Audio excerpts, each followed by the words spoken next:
All right. Final topic. Level 1 Sword Podcast 100. Superhero movies. Too many? Not enough? Just right. Hot take. Gosh. Oh, sorry. My thing. Okay. So, it's not that superhero movies are a bad thing inherently. Like, the concept is fine.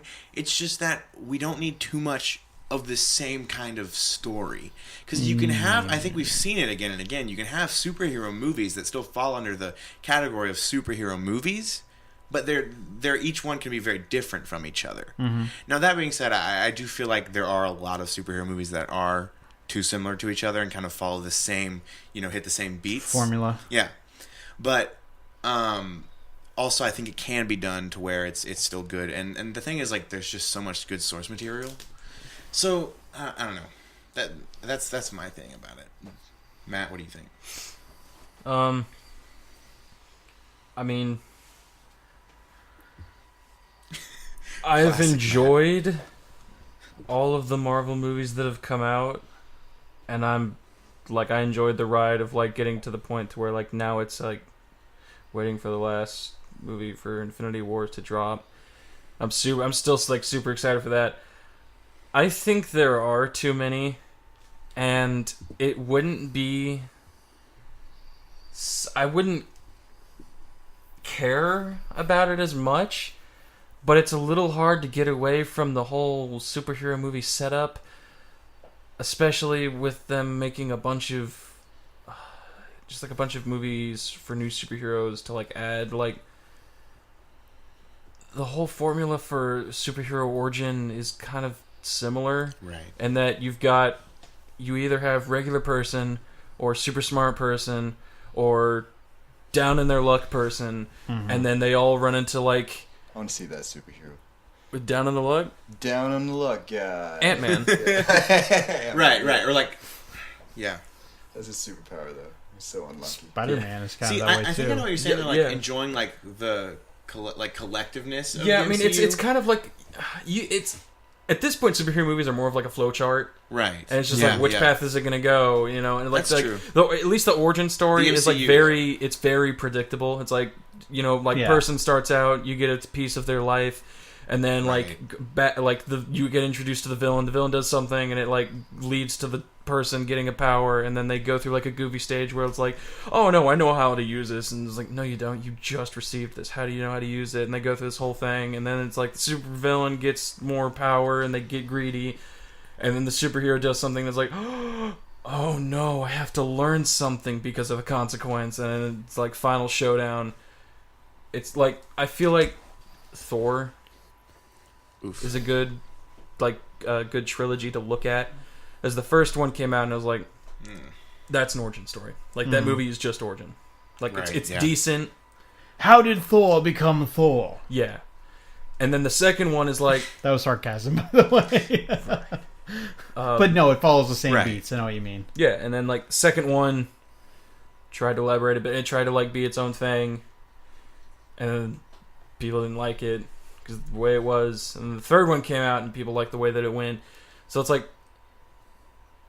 And it seems like the sequels after the first movie are a bit more different along. Like, the Iron Man trilogy is different from the Thor trilogy. Right. No, you're right. And, like, the Spider-Man movies, they all...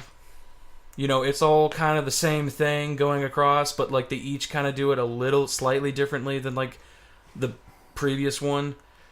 So, I mean, like, and at this point, there's been so many, and it's been leading up to this for, like, it's been, like, leading up to this since, like, 2008, 2009. Right. Yeah, so it's, like, at this point, I have to finish the ride because I've been so sucked in and invested that, like, I have to know what happens after this. But after the fourth Infinity War movie, like, I didn't go to see Ant-Man and the Wasp. Ant-Man and the Wasp. Like, I didn't go to see that just because, like, I didn't feel like it. Because I kind of have been drained as far as superhero movies go. Because there have been so many.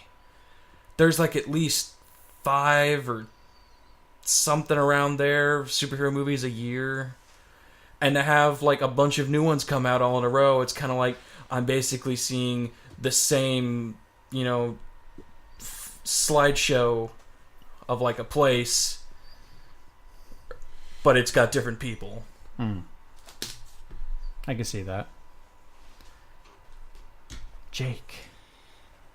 Let's see. We've had 5 different actors play Superman. We've had 3 different actors play the Hulk. 3 different actors play Spider-Man. We've had 2 different actors play Venom now. Not to mention you've got X-Men, then you've got X-Men First Class. Yeah, so casting. You've got think about like we've had 3 different reboots of Spider-Man. We've basically had a reboot of it was smart how X-Men rebooted within the same franchise instead of like creating a. Yeah, it was definitely interesting how they did it. But yeah, it is a reboot, and even with that, Quicksilver, we've got. In the same like timeline, we've got 2 different Quicksilvers in 2 different movie universes. It's okay. They killed one of them off. They're both really annoying. Yeah, they killed the right one.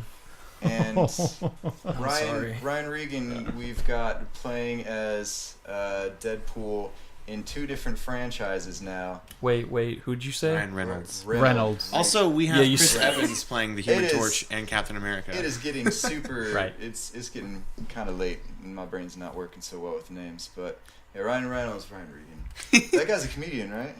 No, that's Brian Regan. Brian Regan. Brian Regan. I love that guy. But anyways, Ryan Reynolds. Making fun of himself as the Green Lantern too. I think it's funny that he's technically played 3 different superheroes, but one of them was the same one as the one, but a different one. Yeah. Yeah. Much different though than the other one. I mean, it's starting to get complicated as far as keeping track of which actor is which hero nowadays. Like he's like, yeah. So I think that and to me, I'm just getting jaded to it and kind of bored to it. Like anytime there's something slightly different or new, it's like, oh yeah, okay. But like it's not like a big splash like it used to be. Like I remember getting excited when that was me. Oh, okay. I remember getting excited, seeing Samuel Jackson pop up at the end of a movie. Like, right. You're like, ooh, look at that! Oh my God, it's all tying in together, guys. And now it's all tied in together, and it's just kind of, yeah. And it's kind of like how I felt with zombie movies too. Like I used to love zombie movies, and then all of a sudden everything was a zombie movie, and then all of a sudden everything was a comedy zombie movie, and then a romantic zombie movie, and then. Like, I saw that. That was I actually enjoyed that. Warm Bodies. But that was because it was fresh. But also a fresh spin. I don't normally go see zombie movies, so to me it was like Zombieland was good. Zombieland was good because it was a comedy, Yeah, it's like if you stray from the path, like Shaun of the Dead. Yeah. Woody Harrelson was hilarious. He was, and those are good zombie movies, and they're fun. But at the same time, it was a zombie movie, and that part just to me was just boring. Like, did you ever Murray. hear that they made a TV show about Zombieland? Wait, what? Yeah, they did. Yeah. I heard rumors of a sequel a while ago. Did that go very well? I don't think so. I think it only had 1 season, which is fine because I feel like that should just stay that. That's a movie that like it was good enough to where I don't need to. Was it even like, the same actress? No. Okay. And then you had we went through the vampire phase where everything was like vampires, sparkling vampires. Yeah. You had Dracula 2000, and that came out alongside of Queen of the Damned, and then it spawned into Twilight and all the fun vampire fad. And we're just kind of, I think that like every kind of era when it comes or fad with what's going on kind of also like mirrors kind of what's going on in society. And right now I feel like a lot of people just need a superhero because it feels like society is bleak, and so you need to have somebody to look up to. But I think that I think we need to kind of steer course. I need a hero. Yep.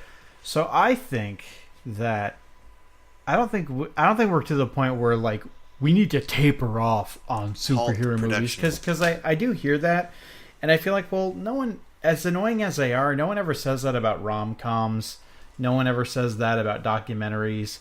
Like you can be tired of them, and if you're tired of them, we'll just stop watching them. Like when you get to Avengers 4, you're probably gonna get off the MCU train. I'm gonna be a bit burned out, and like like you said, like I don't want them to stop, but like at that point, I'm gonna take a break because like that's it. That's as much as I can put into it right now. Well, and the great thing about it is you can take a break, and then years and years from now, you can be like, I kind of want to watch some. And what I like about the MCU, it's been going on for 10 plus years, and thanks to that, we've had far fewer origin-based superhero movies. Exactly, I will completely agree. Yeah.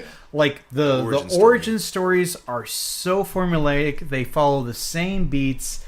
We didn't need like the Amazing Spider-Man to also tell the story of how he loses Uncle Ben and how he gets his powers and how it's just like we don't need to see any of that. Of course, I've also said that I feel like Homecoming should have at least. I'm pretty sure something. You and me have talked about that. Yeah, before. Yeah, we did. Well, so the thing is, like, once you get past the origin story, it really kind of opens up. Right, it does open up, and you can super cliche. You can do what you feel is going to work for the character the best. They even tossed in an origin story within Batman vs Superman. Like they crammed Batman's origin story in there, and then they also made it a sequel to Superman. But at the same time, it's its own movie. It's like. We all thought that movie sucked, right? We all agree? Okay, good. Martha? His name is Martha? Dude, we're besties now. Like, do we just become best friends? Yeah. I pick you up? Oh, my goodness. Yeah. Okay, can we just say there are too many DC movies, but just the right amount of Marvel movies? Well, see, and like I'd argue the exact. I was like, I'd like to see more DC done right. But I want them done right. I'm with Their you. Animated movies are great. Like they have fantastic animated movies. Bruce Timm, anything that man touches is just like animation gold. I feel like as far as like cartoons go, DC definitely the winner. Like absolutely, anyone can try and put like a Marvel cartoon up against a DC cartoon. You're not going to win. Sorry, not going to win. Because ultimately, you have Batman the Animated Series that you can fall back on. And that trumps everything. Like really like Justice League is barely under the Batman the Animated Series just because of how well that is. The episode where Bruce Wayne is just complaining, he's like, they have Batman dolls now. I've become a cliche.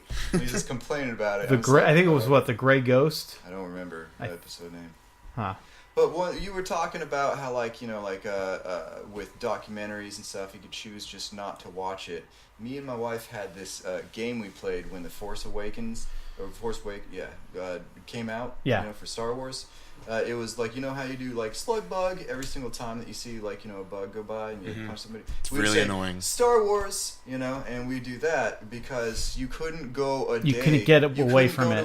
You couldn't go to a grocery store. You couldn't turn on the radio. You couldn't watch anything. You couldn't even visit most websites without being bombarded by the marketing for it. And that's how I feel about superhero movies too sometimes. It's like I'm becoming jaded because of the marketing and just being forced to look at the same characters over and like, again. oh, I want a bag of Doritos. Not without Thanos's wonderful, handsome face plastered all over it. They make plastic sandwich bags with Marvel superheroes. I just want to play a game of Fortnite, you know? It's like, nope. Thanos is in the game now. Now, if the Doritos were in the shape of Thanos' face, I'd buy like 10 of those.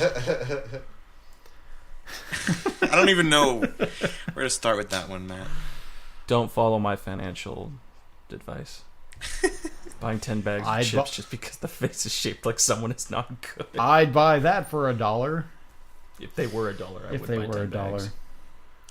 So, yeah, because, I mean, remember, we did have, like, a long time. I grew up when basically just Superman were your only movies. And then they started making the Tim Burton Batman movies. And then Batman and Robin came out. And then we got no superhero movies for, like, Batman and Robin 6 pushed years? it over the edge. It literally killed the genre for several years. What? Batman never had nipples. Why you gotta put bat nipples on here? It took away the best part of the costume. How else are you gonna know he's a man? Women have nipples. But they'd be censored.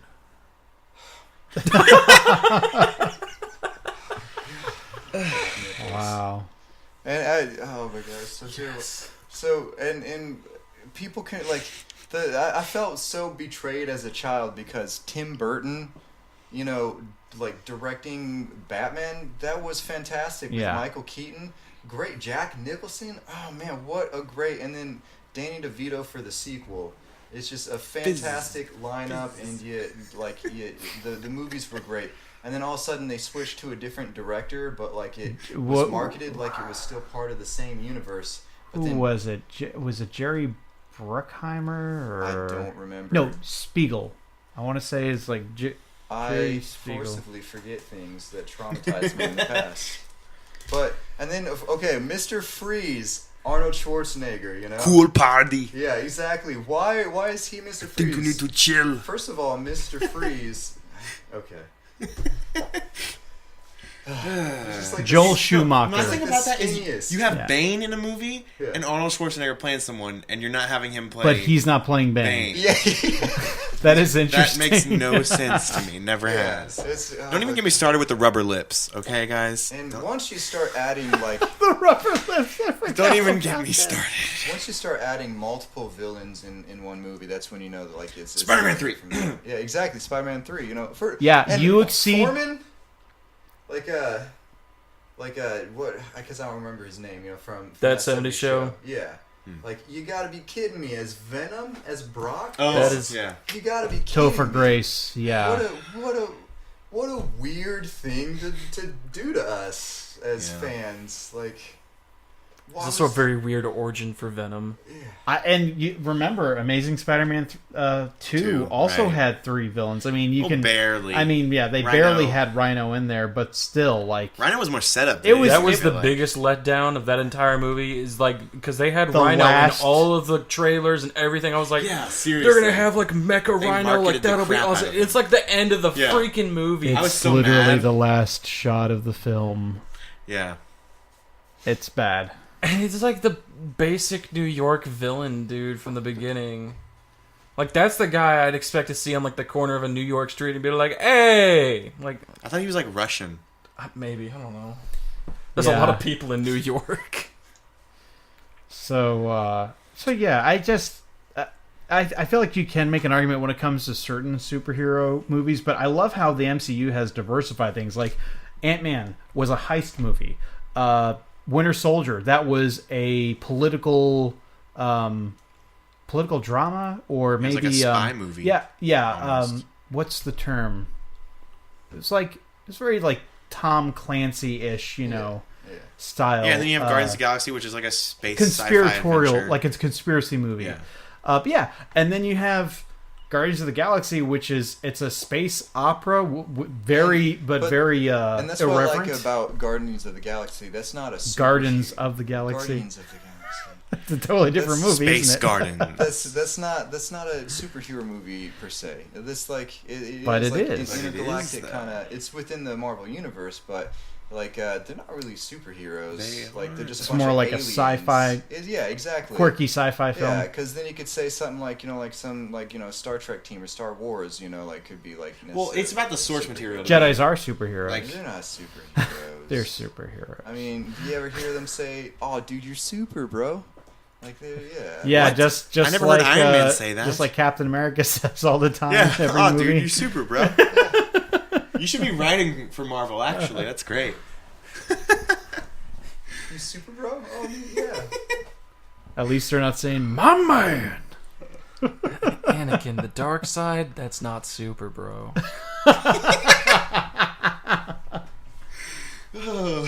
All right. Well, Too much fun. yeah. Superhero movies. Interesting.